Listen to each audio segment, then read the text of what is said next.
લોકસભાની ચૂંટણી પહેલા વડોદરાના સાંસદ રંજનબેન ભટ્ટે ચૂંટણી ન લડવાની ઈચ્છા વ્યક્ત કરી અને હવે સાબરકાંઠાથી પણ મોટા સમાચાર સામે આવી રહ્યા છે કે જેમાં ભાજપે સાબરકાંઠા અરવલ્લીથી જાહેર કરેલા ઉમેદવાર ભીખાજી ઠાકોરે પણ હવે ચૂંટણી ન લડવાની ઈચ્છા વ્યક્ત કરી છે।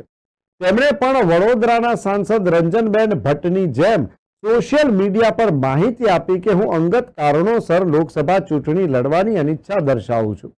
વડોદરાના ઉમેદવાર રંજનબેન ભટ્ટ પછી સાબરકાંઠા અરવલ્લીના ઉમેદવાર ભીખાજી ઠાકોરે ચૂંટણી લડવાનો ઇનકાર કર્યો। તેમણે સોશિયલ મીડિયા પર જાણકારી આપતા જણાવ્યું કે હું ભીખાજી ઠાકોર વ્યક્તિગત કારણોસર સાબરકાંઠા લોકસભા 2024ની ચૂંટણી લડવાની અનિચ્છા દર્શાવું છું।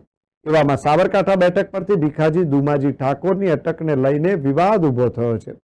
સોશિયલ મીડિયા પોસ્ટ પર વાયરલ થયેલી સ્ટોરીમાં ભીખાજી ઠાકોર એ ડામોરમાંથી ઠાકોર થયા હોવાની વાત સામે આવી હતી।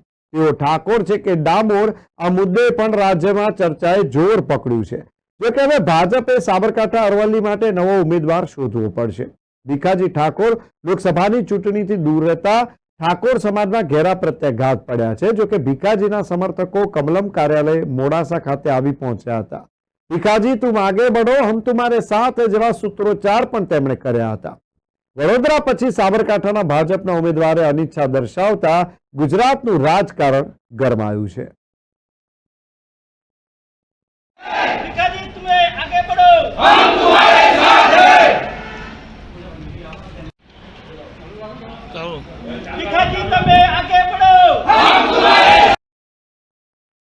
તો બીજી તરફ લોકસભાની ચૂંટણી લડવાનો ઇનકાર કર્યા બાદ ભીખાજી ડામોરનું પ્રથમ નિવેદન સામે આવ્યું।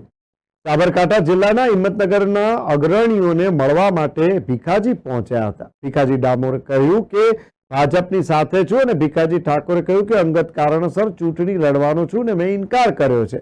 હું ભાજપની સાથે છું અને ભાજપની સાથે જ રહીશ। સાબરકાંઠા જિલ્લામાં ભાજપના હોદ્દેદારો આગેવાનો સાથે તેમણે ચર્ચાઓ કરી। ભાજપના ઉમેદવાર તરીકે જાહેર થયા બાદ તેમની સરનેમ ઠાકોર છે કે પછી ડામોર આ મુદ્દે તેઓ ચર્ચામાં આવ્યા હતા।